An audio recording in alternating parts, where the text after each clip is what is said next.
Today we're diving into a dessert that's really close to my heart. It's called Île Flottante, which translates into floating island in English. Basically, it consists of some soft meringues, or islands, floating on a pool of creamy custard, or crème anglaise, often topped with caramel and garnished with nuts or other flavors. It's a light and elegant dessert that you can find in some restaurants, unless you know how to prepare it. This dessert is extra special to me because my grandmother and I used to make together. She's the one who taught me all her little tips and tricks to get the meringue just right and the custard perfectly smooth. For a long time, Île Flottante was my ultimate indulgence. But let's be real, in its traditional form, it's a sugar bomb. This is not this kind of channel. So I've challenged myself to recreate this dessert with hardly any sweetener.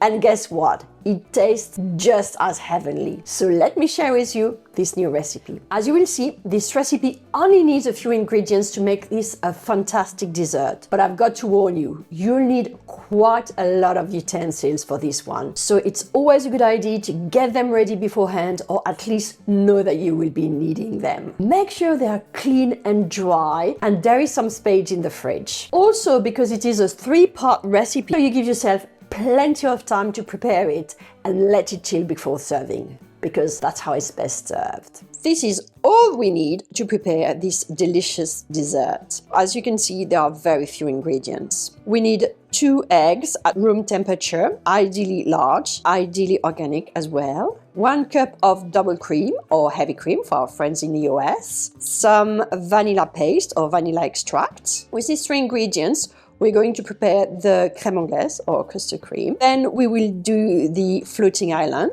the meringue. So egg whites. I'm using about 2 cups of milk, but it really depends on which pan you're going to use. The quantity of milk is not really important, but I'm using organic, unhomogenized whole milk. We also need cream or tartar for the egg white to hold together. So obviously this is not carnivore, but if you want a dessert that looks like something, we just need a tiny bit of it. Honey, and as for topping, I'm not going to do caramel. I'm going to use toasted sliced almonds, which is really nice. First, we need to separate egg yolk and egg white, making sure that we use bowls that are really clean, not greasy and dry, especially for the egg white.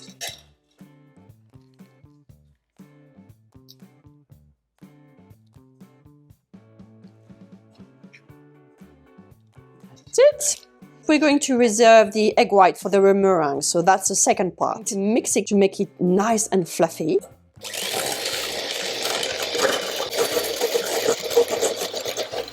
Apology for the weird noise. This one is broken. I'll just need to get a new one. I'm going to add vanilla paste.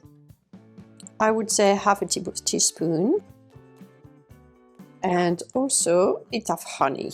Again, I would say half a teaspoon. And combine nicely.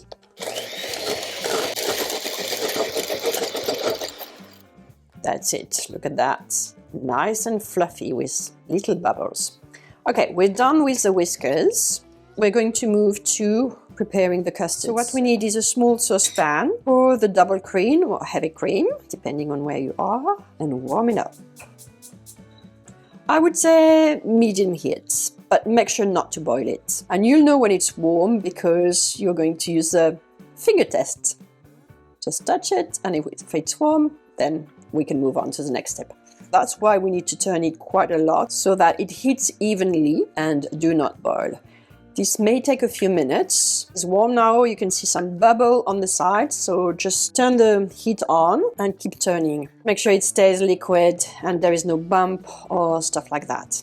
Okay, as you can see, there's quite a bit of heat coming out of it, and that's fine. Next step, mix those 2 together. We have to be careful because we don't want to curl the eggs, but we still need to mix it. So we're going to gently pour a tiny bit of cream at a time in the eggs. Tiny bit. As you can see, I'm very careful.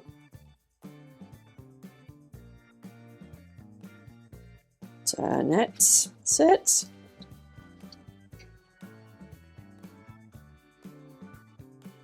Okay, so it turns nicely. It's still very liquid. That's great. So yeah, basically you keep doing that until there is no more cream in the pan. Taking your time because it will take a few minutes, and that's okay. Let's add everything.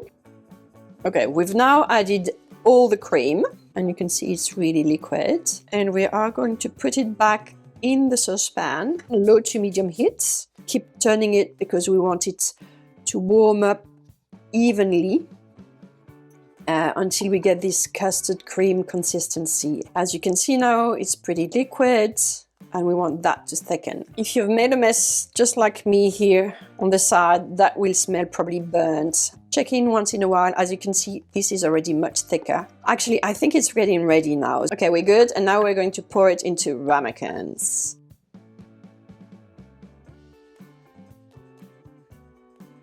So we're beating the egg whites stiff.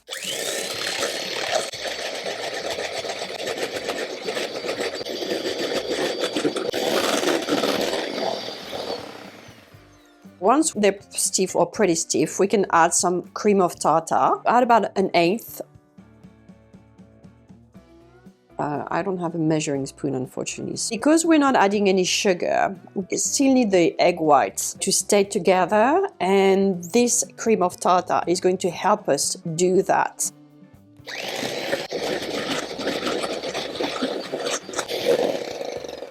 And that's it. As you can see, it's really nice and stiff. Oh, by the way, cream of tartar doesn't have any taste, so that's completely fine. Now we're moving to the next step, which is to cook these egg whites. And for that, we only need the milk. I know that some people cook the egg whites in water, and I guess it's fine. I've never tried it. I've always cooked them in milk because that's how my grandmother taught me, and because we used to use the milk to prepare the custard cream. But obviously, we're preparing the custard cream with heavy cream, so it's a different thing. But what you can do is reuse the milk as a drink, as warm milk, and in that case, I would use a bit of vanilla extract because that's really nice. So to cook the egg white, we need a medium-sized saucepan for the milk.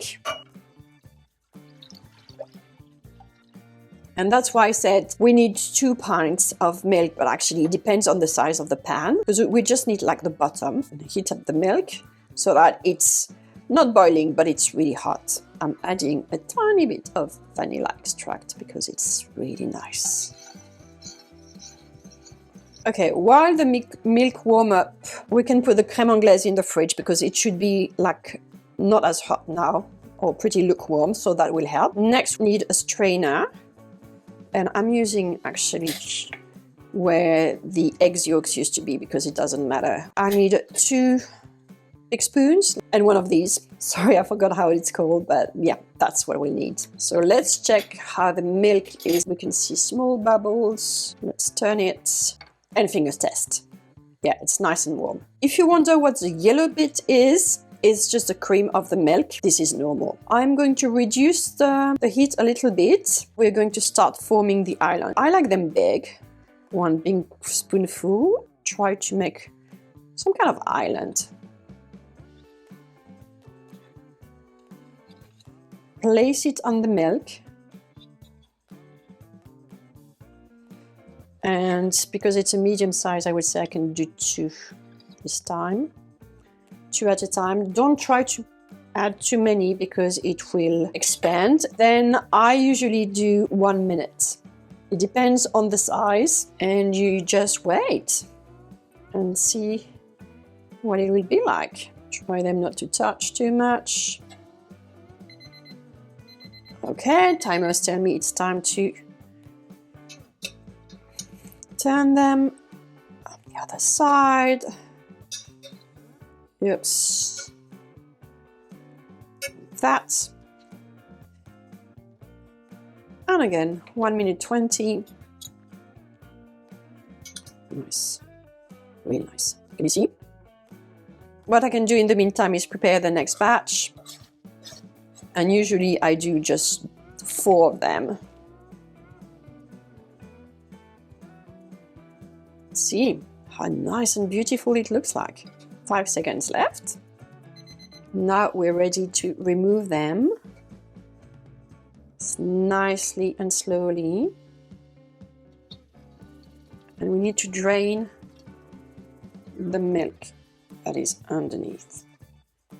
So gently and carefully. And then the second one. We're going to add the next batch.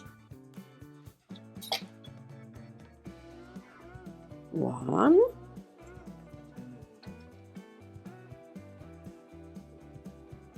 And two.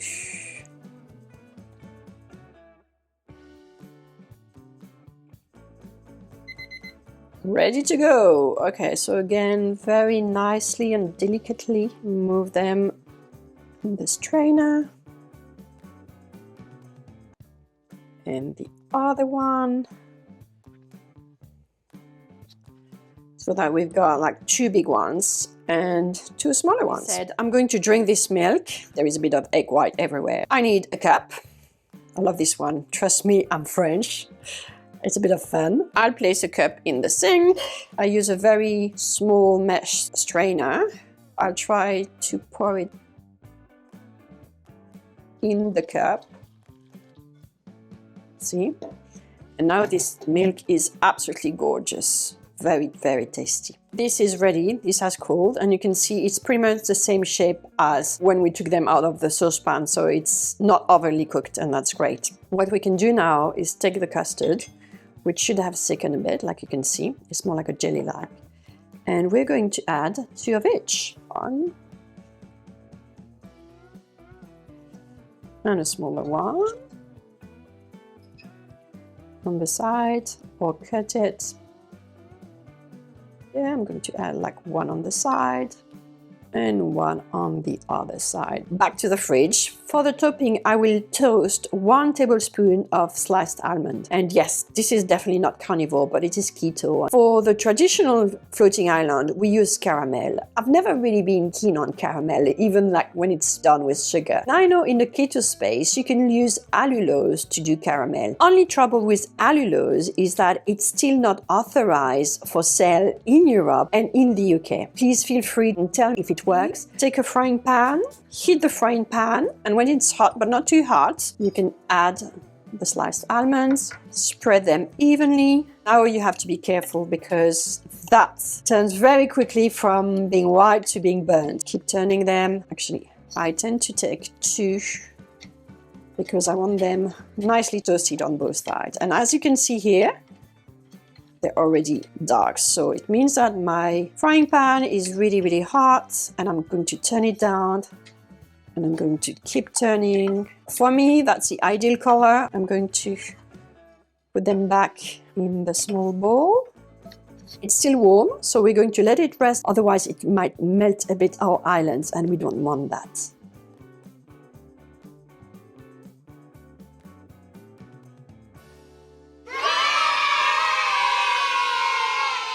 Thank you so much for joining me in the kitchen today. If you've enjoyed this video, please give me the thumbs up. It really means a lot to me. Also, because this used to be my favorite dessert, please let me know if you're going to give this recipe a try. Would love to hear about your creations. And if you haven't done so already, please don't forget to subscribe and hit the notification bell for more delicious recipes. Until next time, happy cooking!